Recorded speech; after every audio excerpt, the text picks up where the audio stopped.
नमस्कार दोस्तों, आज हम बात कर रहे हैं ड्रग प्राइस कंट्रोल ऑर्डर के अंतर्गत एमसीक्यू क्वेश्चन की। सबसे पहला जो क्वेश्चन है, which of the following statement is true regarding the drug price control order. अगर हम सबसे पहला ऑप्शन देखें तो extend to whole of India, replace drug price control order 1995।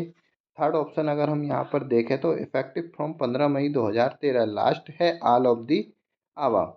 अगर हम यहाँ पर देखें तो ड्रग प्राइस कंट्रोल ऑर्डर की अगर हम बात करें तो यहाँ पर हम देख सकते हैं इसके तीनों ही पॉइंट सही है। एक्सटेंड है ये होल ऑफ द इंडिया, और ड्रग प्राइस कंट्रोल ऑर्डर ने यहाँ पर जो है रिप्लेस किया हुआ 1995। और इफेक्टिव जो है ड्रग प्राइस कंट्रोल ऑर्डर जो है 15 मई 2013 से इफेक्टिव है, जिसने रिप्लेस किया है ड्रग प्राइस कंट्रोल ऑर्डर 1995 को। इसका राइट आंसर जो है सही, all of the above is right answer है। नेक्स्ट क्वेश्चन अगर हम देखते हैं, which of the following pair is incorrect according to DPCO 2013 schedule first. अगर हम यहाँ पे देखें, section 1 anaesthesia, section 2 anti cancer drug, section 3 anti allergic drug, section 4 antidote.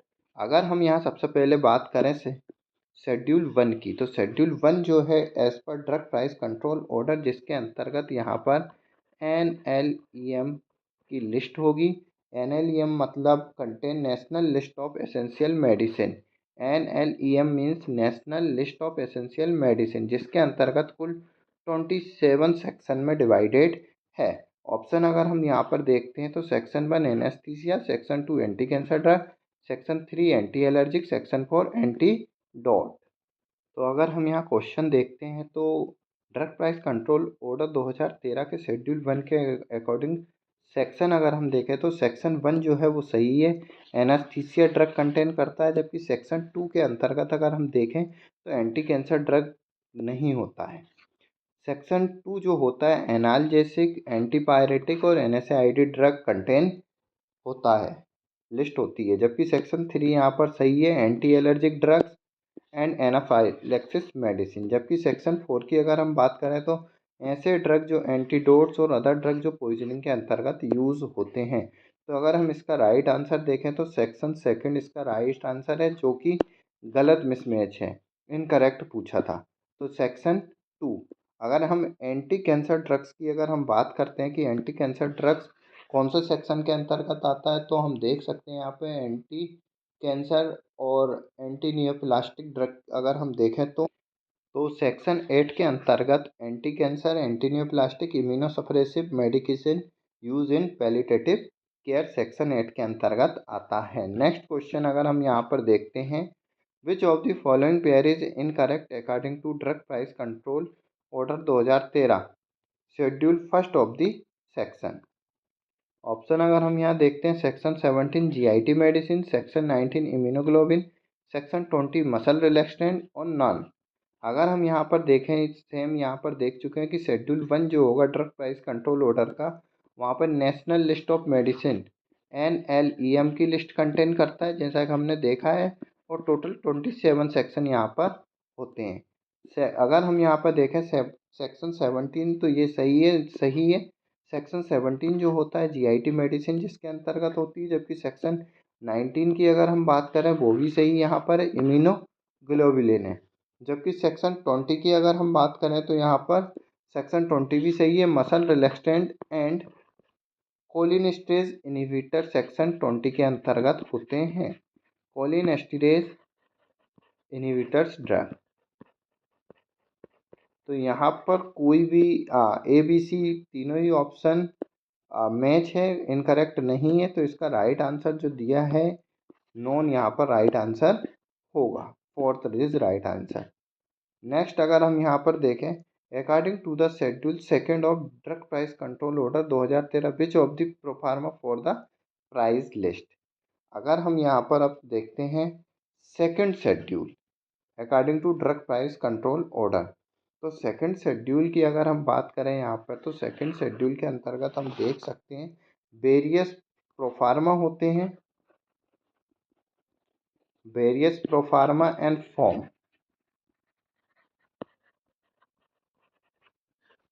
Approval और revision of approval and revision of price of schedule formulation. Schedule formulation के लिए यहाँ पर शेड्यूल फार्मूलेशन, तो सेकंड शेड्यूल जो होगा ड्रग प्राइस कंट्रोल ऑर्डर के according, it contain various form for approval और revision of price of schedule formulation.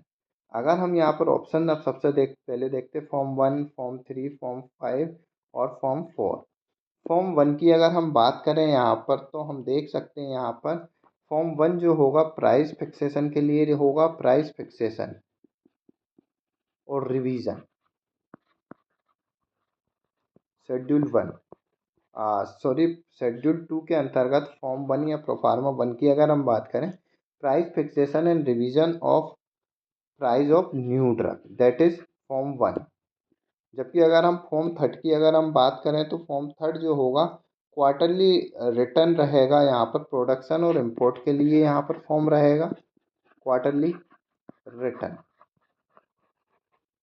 Form अगर हम यहाँ 5 की अगर हम बात करते हैं, तो 5 जो होगा proforma for the price list, जो कि क्वेश्चन के अंतर्गत पूछा है, प्राइस लिस्ट।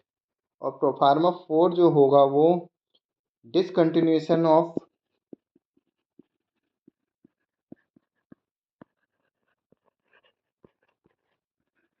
Schedule formulation. तो इस तरीके से अगर हम यहाँ पर देखें, जो पूछा है क्वेश्चन के अंतर्गत प्राइस लिस्ट किसके अंतर्गत होगी, तो इसका राइट आंसर अगर हम यहाँ पर देखें तो फॉर्म 5 यहाँ पर राइट आंसर दिया है।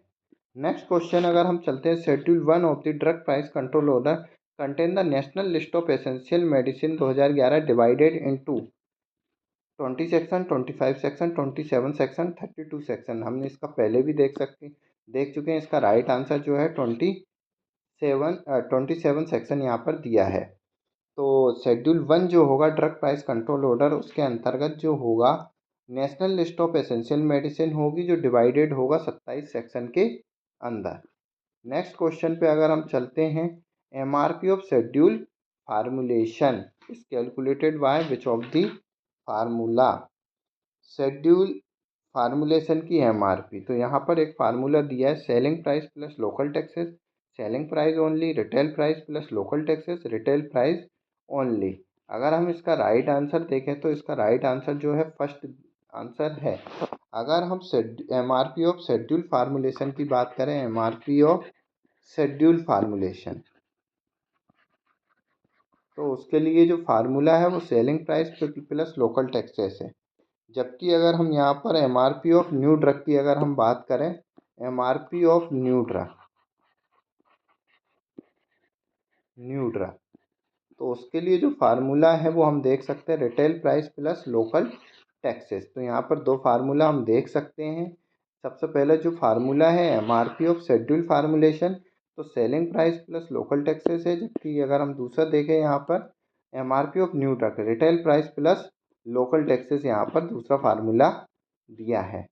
Formula for calculation of selling price for schedule formulation, तो आप देख सकते हैं यहाँ पर पहला option PCPS 1+M/100, PCPS 1+M, PCPS 1/1000 और नॉन। तो इसका अगर हम राइट आंसर देखें, तो जो राइट आंसर है formula for calculation of selling price for schedule formulation के लिए, तो इसका राइट आंसर जो है ए राइट आंसर दिया है। अगर हम इसका फार्मूला देखें पीसी, तो पीसी यहाँ पर जो है हम देख सकते हैं, यहाँ पर पीसी जो दिया हुआ है वो सेलिंग प्राइस यहाँ पर दिया है। जबकि पीएस की अगर हम बात करें, तो average price to retailer, average price to retailer for same strength and doses of medicine calculated in step. तो यहाँ पर अगर हम देखें, तो एवरेज यहाँ पर जो रहेगा average price to retailer, PS का जो मतलब होगा एवरेज प्राइस टू रिटेलर। तो फार्मूला इस तरीके से होगा, PS is equal to PS 1+M/100। M जो यहाँ पर दिया हुआ है percentage of margin to retailer, M का मतलब यहाँ पर होगा। तो राइट आंसर हम देख चुके हैं पहले इस क्वेश्चन का। नेक्स्ट जो क्वेश्चन है, a margin of to retailer shall be allowed while fixing selling price of schedule formulation 10%, 20%, 16%, 24%। तो इसका राइट आंसर अगर हम यहाँ देखें तो सी इज राइट आंसर है 16%। तो राइट आंसर हम देख सकते हैं 16% यहाँ पर, a margin of 16% to retailer shall be allowed while fixing selling price of schedule formulation. Which of the following pair is incorrect? According to drug price control order 2013 schedule one, section 25 respiratory, section 27 vitamin, section 5 anti conversion, section 10 plasma drug. तो अगर हम यहाँ पर section 25 की अगर हम बात करें तो सेक्शन 25 जो है रेस्पायरेटरी मेडिसिन, सेक्शन 27 की अगर हम यहाँ पर बात करें तो सेक्शन 27 विटामिन एंड मिनरल्स सही है।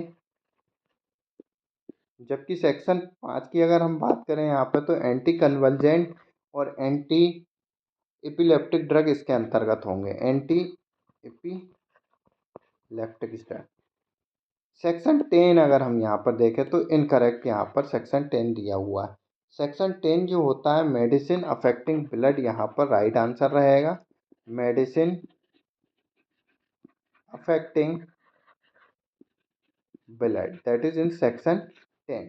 जबकि प्लाज्मा की अगर हम बात करें, प्लाज्मा और ब्लड प्रोडक्ट जो रहेंगे, प्लाज्मा एंड ब्लड प्रोडक्ट जो रहेंगे